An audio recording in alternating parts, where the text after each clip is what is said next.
이제 어제 저녁 때 주영원 목사님 강의하시고 또 오늘 유승모 목사님 강의하시고 또 찬송까지 하는 모든 과정 속에서 여러분 모두 마찬가지겠지만 저 또한 은혜 받았고요. 하나님의 말씀 안에서 귀한 도전을 받았습니다. 그래서 이제 세 번째 시간인데요. 오늘 제목은 성경의 선지자들입니다. 누구 같아요? 그러니까 광야에서 외치니까 뭐 엘리야 같기도 하고 심리엔 요한 같기도 하고 우리가 한번 생각해 보는 것이요. 선지자는 무엇인가? 교리적으로 말하기 전에 말입니다. 그렇죠? 교리적으로 말하기 전에 우리는 모두 선지자적 사명이 있다. 선지자적 외침을 하겠다. 이 시대의 선지자로서의 역할을 하겠다. 이런 다짐들을 우리는 모두 하고 삽니다. 교리적으로 선지자는 아니잖아요. 그렇죠? 선지자는 이제 구약에 속한 사람들이고 신약에서는 선지자라는 개념으로 우리가 받아들이는 건 아니지만 선지자에서 볼 수 있는 그 역할, 임무, 하나님께서 그들을 쓰셨던 그러한 모든 영적인 부분들을 받아들였을 때 교리적으로 말하는 것이 아니라 영적인 견지에서 우리가 이 시대의 선지자다라는 사명을 갖기는 해야 됩니다. 이거는 목사님들만 선지자가 아니고요. 모든 성도들이 선지자 역할을 하셔야 되는 게 맞아요. 자, 그럼 선지자 역할을 할 텐데 선지자가 어떤 거지? 라고 이제 우리가 질문을 가질 수가 있겠죠. 그리고 선지자는 주로 구약에 나오니까 신약에도 선지자가 조금씩 등장하긴 하지만 대부분은 구약에 나오지 않습니까? 그래서 구약 성경을 통해서 선지자들을 찾아보는 것입니다. 선지자라는 어떤 사람들일까요? 일단 영어 단어로 prophet이라고 말하는데요. 이것이 이제 명사로 쓰게 되면은 prophet, 선지자 혹은 예언자 이렇게 쓰이고요. prophesy 해가지고 동사로 쓰이게 되면 예언하다라는 말로 쓰여요. 이제 어미만 좀 달라가지고 동사형, 명사형으로 쓰이게 되는데 우리 성경에도 번역될 때 명사형은 선지자로 번역이 되어 있고요. 동사형은 예언하다라고 번역이 되어 있어요. 선지와 예언은 같은 개념으로 생각을 하시면 됩니다. 이제 한자로 보더라도 예언이라는 것은 미리 말하는 거잖아요. 미리 예자를 써가지고 미리 말하는 게 예언자고요, 예언이고요. 그렇죠?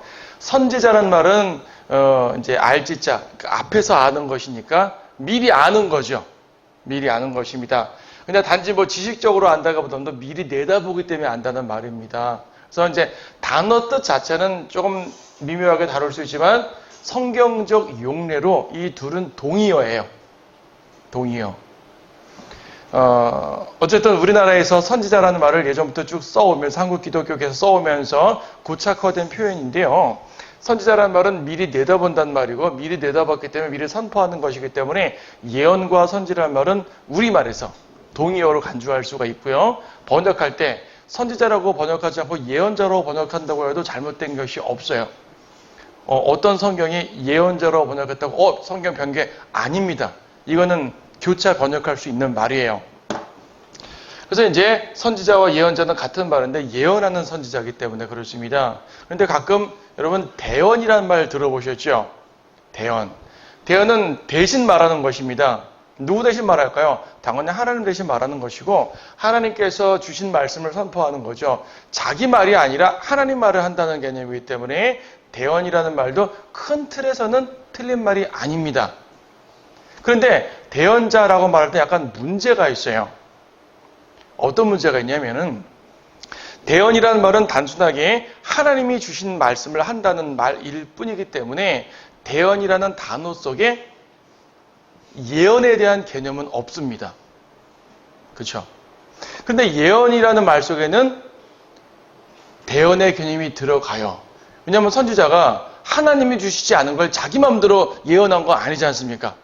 당연히 하나님께서 주신 그 환상을 통해서 예언하는 것이기 때문에 예언하다, 그 예언자, 선지자라고 했을 때 단어 뜻은 미리 선포한 미리 내다봄이지만은 결과적으로 하나님께서 주신 말씀을 선포한다는 말이기 때문에 이 단어 안에는 대언이라는 말이 의미가 들어가 있어요. 하지만 대언이라고 말하게 되면 여기에는 단순하게 대신 말한다는 말일 뿐이지 예언에 대한 개념은 없습니다. 그래서 아닌 게 아니라 과거에 예전부터 우리나라뿐 아니라 세계 교계에서 예언을 믿지 못하는 자유주의자들이 단순하게 대언자라는 말을 많이 써왔어요. 이미 써왔어요. 교회에 오래 다니셨던 분들은 대언자라는 말을 종종 들어보셨을 것이에요.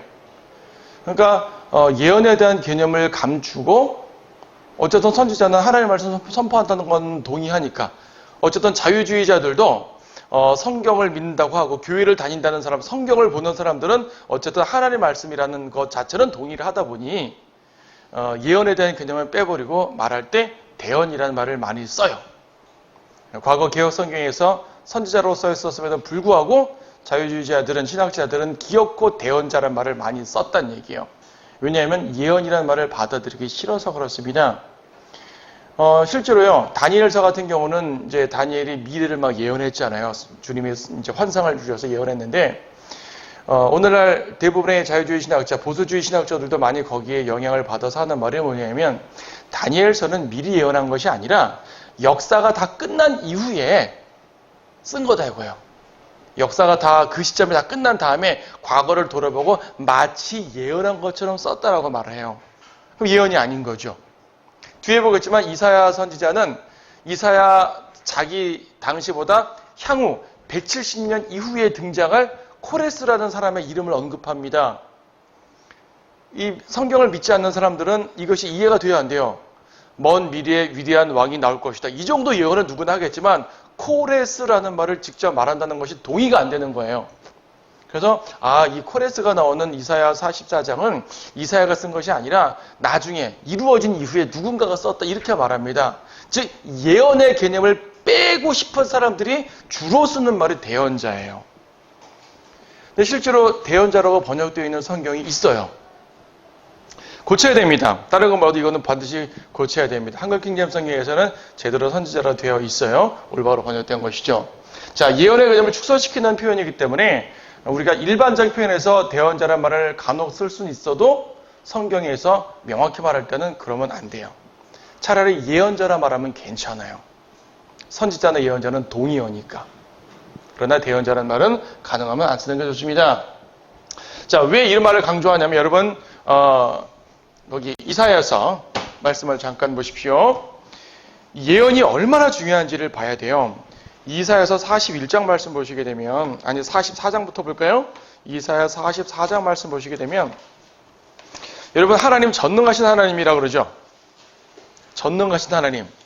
전능하시다는 말은 말 그대로 전적인 능력을 가졌다는 말인데 무엇에 대해서 전능하실까요? 도대체 어떤 능력이 구체적으로 어떤 능력이 있어서 전능하다 말하냐면 구체적으로 말한다면 창조의 능력. 창조는 우상은 창조 못하잖아요. 자, 성경에서 하나님을 전능하다고 말씀하실 때 반드시 비교 대상이 우상들입니다. 신들이에요. 신들, 너희들 못하잖아. 창조 못하잖아. 너희들은 사람들을 다루지도 못하잖아. 심판도 못하잖아. 말도 못하잖아. 나무 조각이잖아. 돌 조각이잖아. 너희들 예언 못하지? 이렇게 말을 하는 것이 바로 이사야 41장과 44장이에요. 이사야 44장 말씀 보시게 되면은 그 24절 곧 내 구속주여 태로부터 너를 조성한 분이 이같이 말하노라 나는 만물들을 지은 주라 홀로 하늘들을 펼쳤으며 나 홀로 땅을 폈고 라고 말씀으로써 하나님의 창조주로서의 전능하심을 말씀하고 있습니다. 그리고 26절 보니까 그의 종의 말을 이루게 하며 그의 사자들의 계획을 이행하며 예루살렘에 대하여 말하기를 그 안에 사람이 살 것이라 하며 유다의 성읍들에 대하여는 너희가 재건될 것이요 내가 그곳에 파괴된 것들을 일으키리라 하는 자라고 말씀하시는 것이에요. 미래에 대한 것을 언급하고 단지 언급하고 마는 것이 아니라 친히 그분이 그 역사를 이루시는 거죠. 지금 이것은 예루살렘의 파괴를 말했다고 파괴를 말씀하신 건데 파괴 후에 다시 회복된다는 말이거든요. 예루살렘이 파괴되고 회복될 거야 라고 예언을 선지자 통해 시켜놓고 주님이 직접 그 일을 이루시는 거란 말입니다. 예언의 능력은 그래서 역사 진행의 능력이기도 해요. 그냥 성경 하나님으로부터 영을 받고 예언하지 않고 일방 자기 생각으로 예언했다면은 아무렇게나 말을 던질 수는 있어도 그 말을 이룰 수는 없지 않습니까? 근데 하나님이 주신 말씀으로 예언을 하게 되면 주님이 친히 그것을 이루시기 때문에 그건 확실히 이루어지는 예언입니다.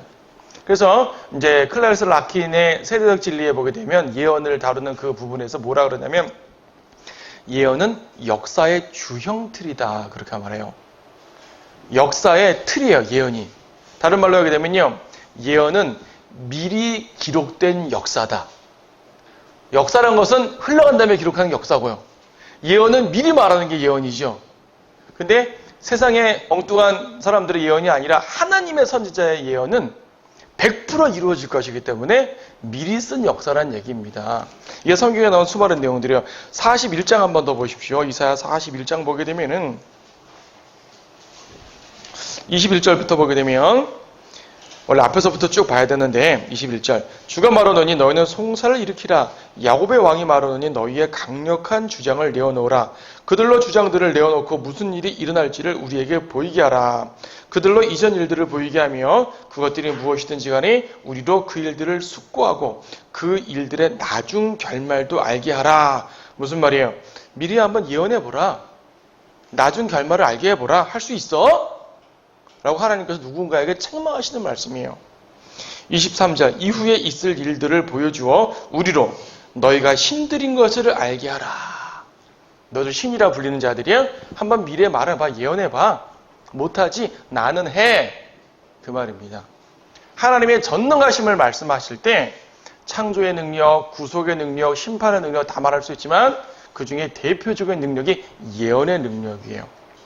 그런데 성경에서 예언이라는 단어를 빼버리는 것은 아주 심각한 변개입니다. 그건 옳지 않아요. 아모스나 계시록 성경에 수없이 많은 구절들인데 아모스 3장 7절에서는 하나님께서 어떤 일을 하실 때 그의 종인 선지자들을 통해서 미리 말씀하지 않고는 이루지 않는다고 말씀하셨어요. 그래서 선지자들은 하나님의 말씀을 주님께서 이루시고자 하는 그 내용을 미리 선언하는 것입니다. 미리 선언함으로써 이제 그 백성들에게 경고를 하고 그 일을 이루시는 거죠. 그래서 선지자라는 말은 기본적으로 뭡니까? 예언하는 사람입니다. 그냥 단순하게 미래를 예측하는 사람 아니에요. 일기예보, 예측, 그건 예측이에요. 데이터를 통해 가지고 이 정도의 구름이면 비가 오겠다. 예측이죠. 근데 안 올 수도 있잖아요. 그렇죠?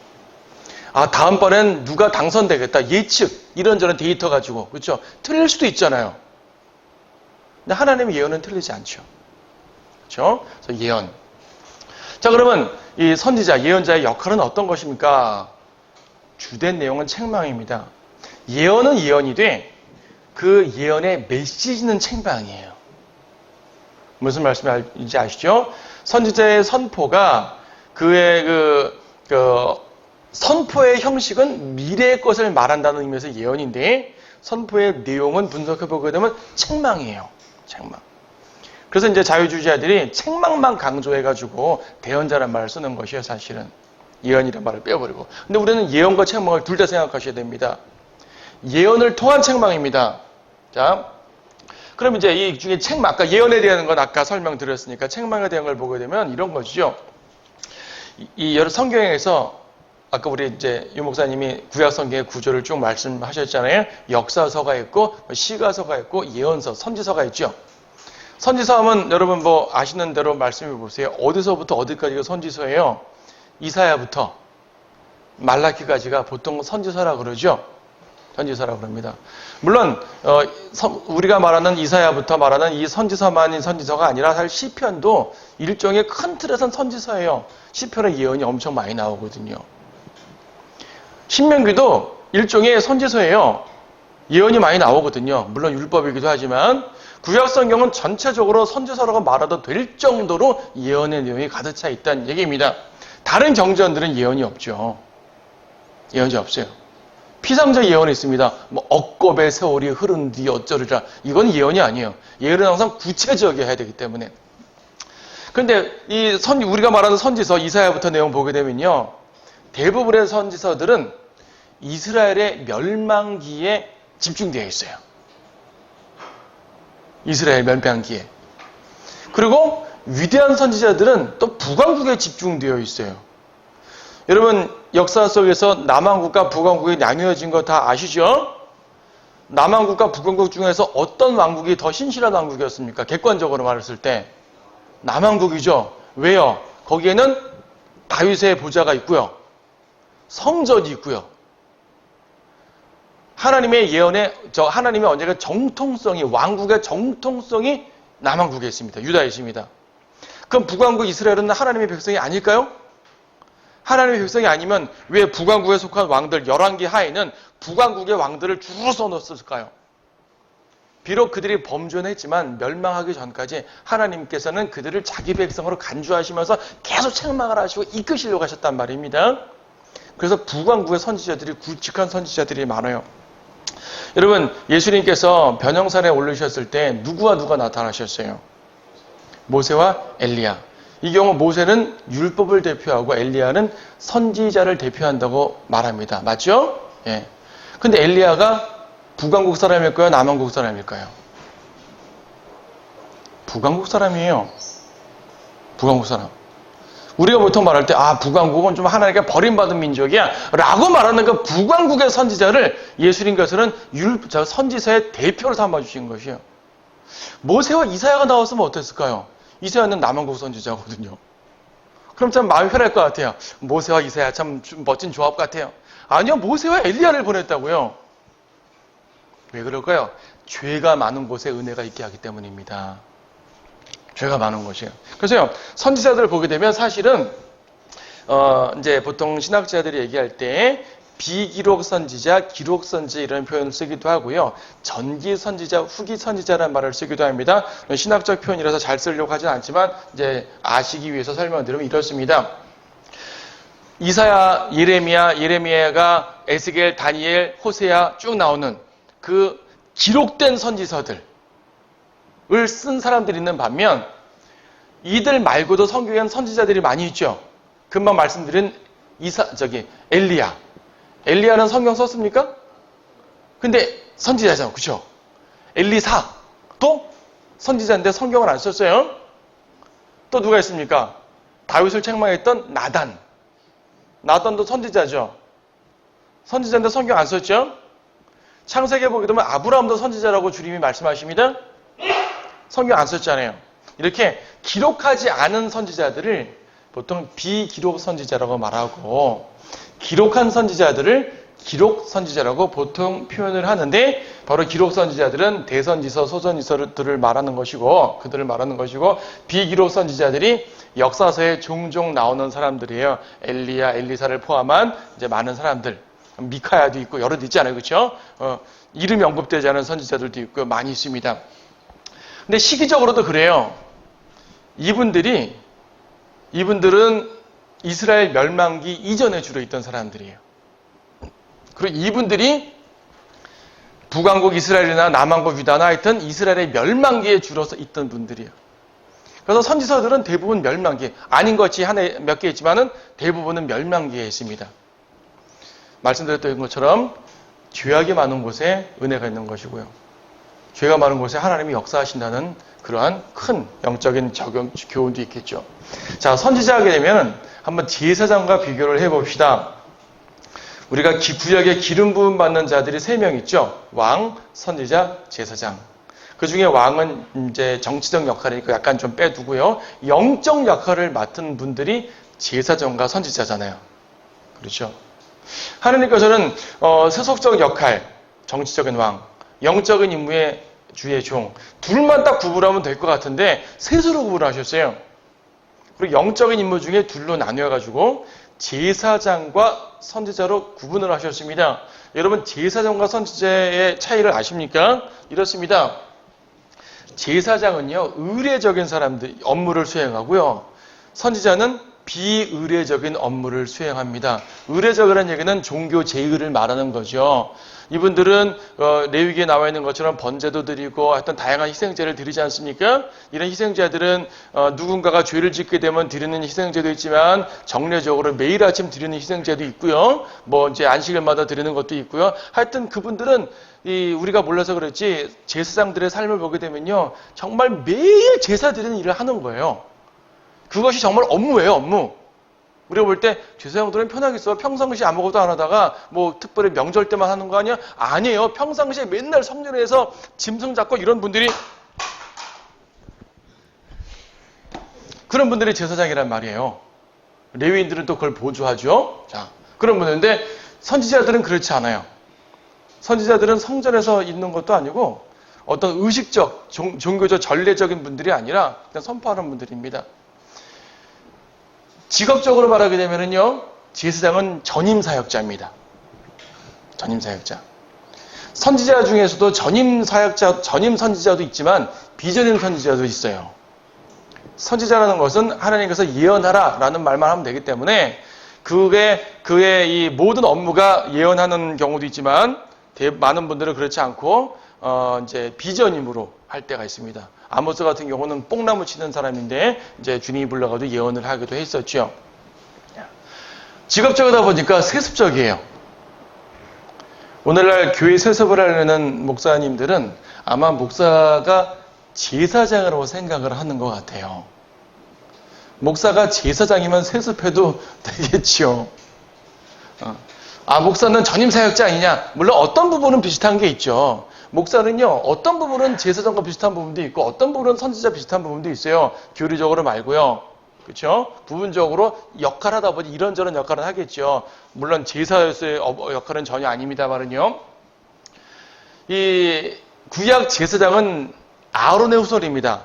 아론의 후손이 아니면서 제사장이 되면 안 돼요.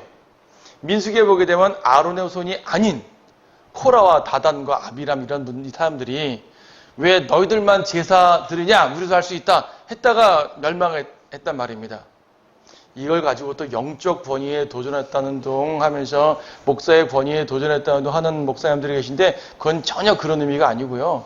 하나님께서 제사장의 역할을 주셨고 레위인의 역할을 주셨고 구약에는 특히 오늘날과 달리 구약은 더욱더 철저하게 신분적으로 정해놓으셨기 때문에 그런 것입니다. 오늘날 지역교회로 적용하면 절대로 안 되는 내용들인데 자, 세습적이에요. 근데 선지자는 세습적이 아니죠. 그리고 이 제사장이 세습적이라는 얘기는 100% 아론의 후손이니까 100% 레위인이죠. 근데 선지자는 레위인 아닙니다. 간혹 가다가 제사장이면서 선지자를 겸임한 분도 있어요. 왕이면서 선지자를 겸임한 분도 있죠. 다윗 같은 경우는 왕이면서 선지자를 겸임했어요. 이 경우 다윗은 전임 선지자가 아니죠. 그는 전임으로는 왕이 전임이고 선지자 역할한 것은 종종 예언하는 것들이 말하는 것입니다. 자, 그래서 이 선지자는 비세습적이고요. 지파와 무관합니다. 그리고 죄인과 하나님과 연관에 있어서 제사장은요, 죄인들을 하나님께 이끄는 역할을 합니다. 중보죠, 중보. 죄를 짓게 되면 제물을 드려가지고 피를 흘림으로써 하나님께 용서를 구하지 않습니까? 하나님께 이 죄인을 연결해 주는 역할이에요. 중보죠. 그래서 선지자는 중보의 개념보다도 책망의 개념입니다. 제사장도 책망할 수 있지만 제사장의 주 업무는 책망이 아니에요. 근데 선지자의 주 업무는 책망이에요. 선지자는 백성들의 죄를 주님께 이끌어가가지고 주님을 용서해 주십시오 이런 거 아니에요.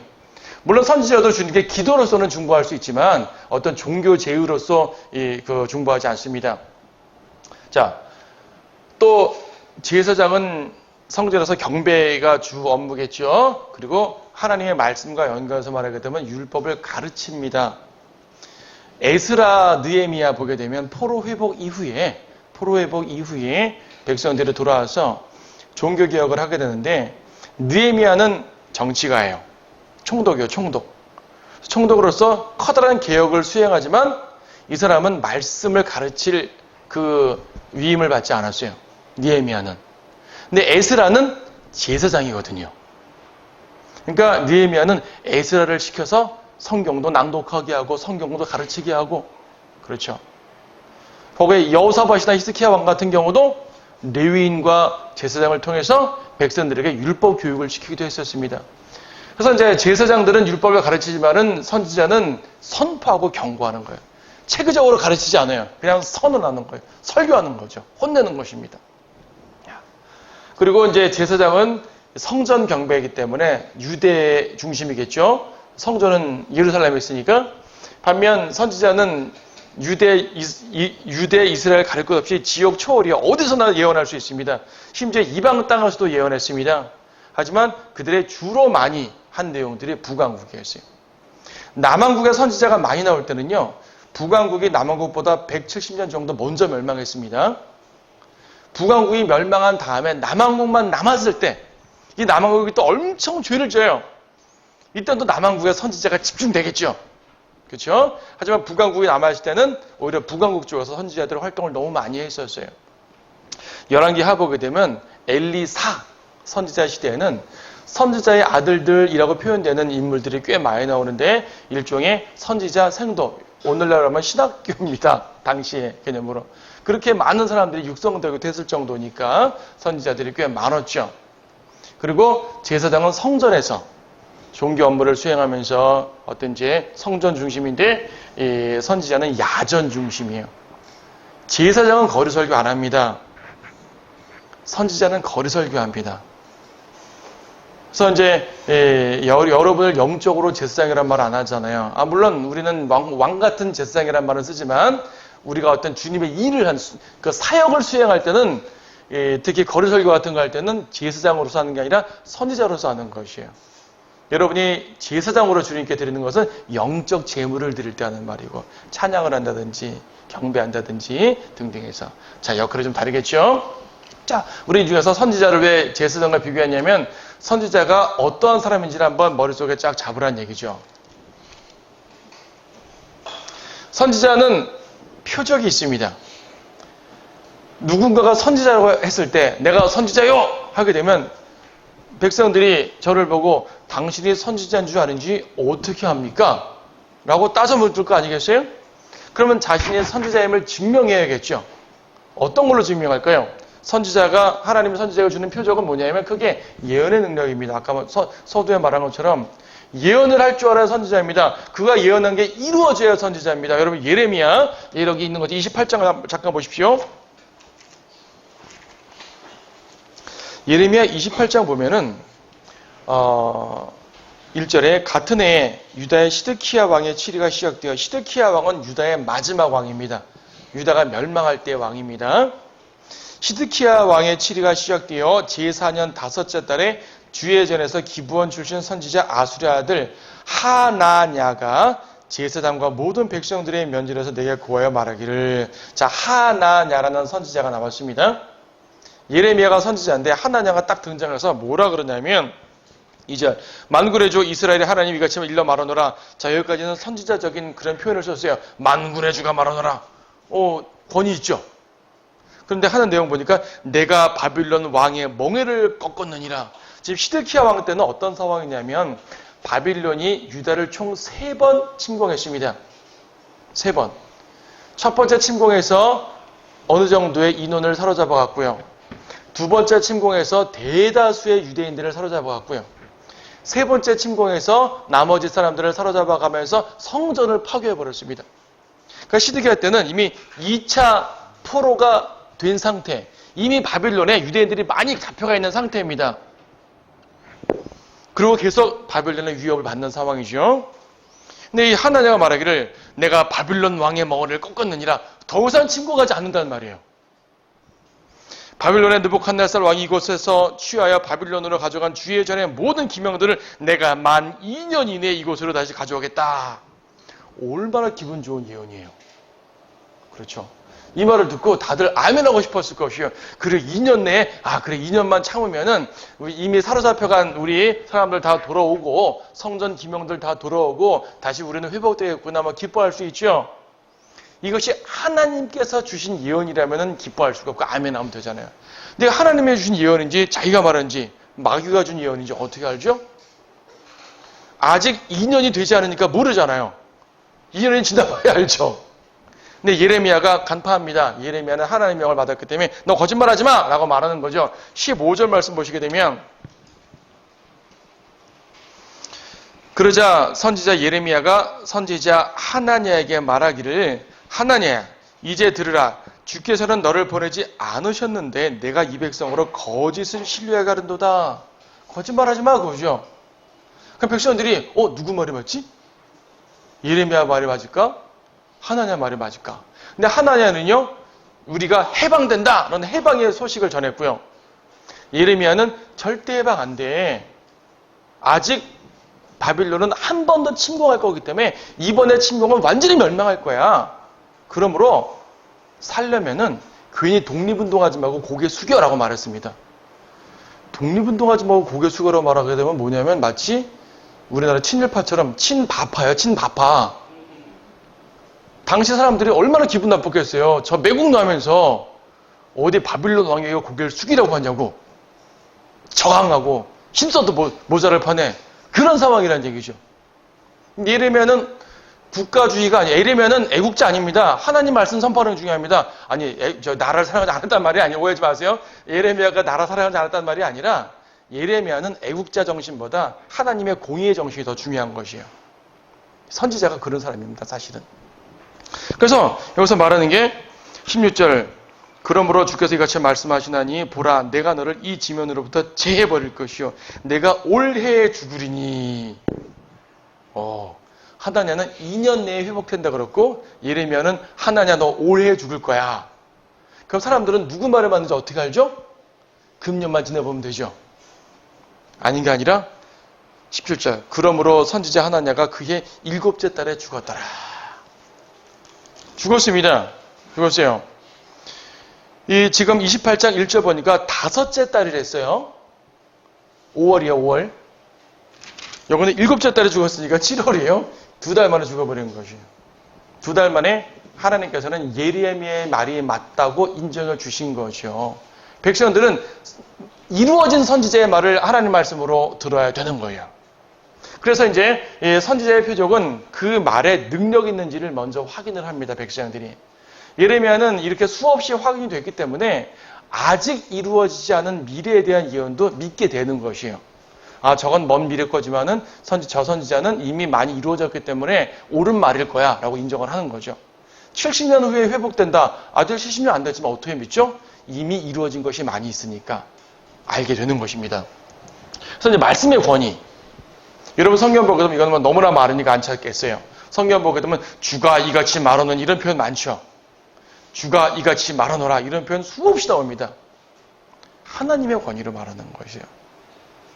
그래서 주가 이같이 말하느니라고 말할 때 백성들은 저 말이 사실일지 아닐지 모르지만 일단 운지라고 봐요. 정말 주님 말이면 어떡합니까? 말에 권위가 있다는 얘기예요. 선지자들은. 또 어떤 것이 있습니까? 이적. 선지자들은 이적을 해갑니다. 자, 열왕기상 13절 보게 되면 어떤 베델에서 어떤 유대의 선지자가 베델에 가가지고 당시 여로보암 왕이 베델에다가 금송아지를 만들었습니다.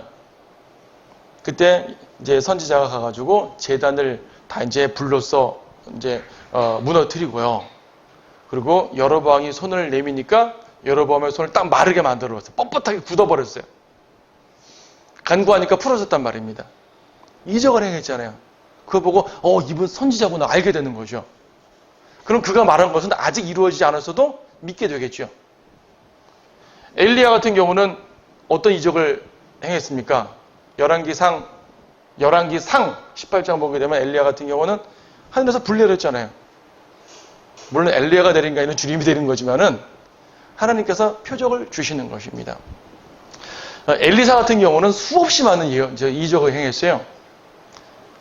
어떤 선지자가 가난하니까 선지자가 죽고 선지자의 아내가 과부가 돼서 가난하니까 기름병에다가 기름을 붓는데 기름병이 다 빌려와가지고 기름을 다 채웠단 말입니다. 이런 기적도 있었고요. 어떤 여인이 아이가 없는데 아이를 낳게 해주고 또 아이가 죽으니까 또 살려줬어요. 심지어 어떤 사람이 나무에다가 도끼를 물에 빠뜨렸는데 도끼를 둥 뜨게 했어요. 금도끼, 은도끼의 시조입니다, 이게. 다양한 이적을 많이 행했죠. 여러분, 요한복음 9장 17절 말씀 잠깐 보시죠. 요한복음 9장 17절 말씀. 예수님께서 소경을 고치신 장면입니다. 실로암에서. 예수님의 실로암에서 소경을 고쳤는데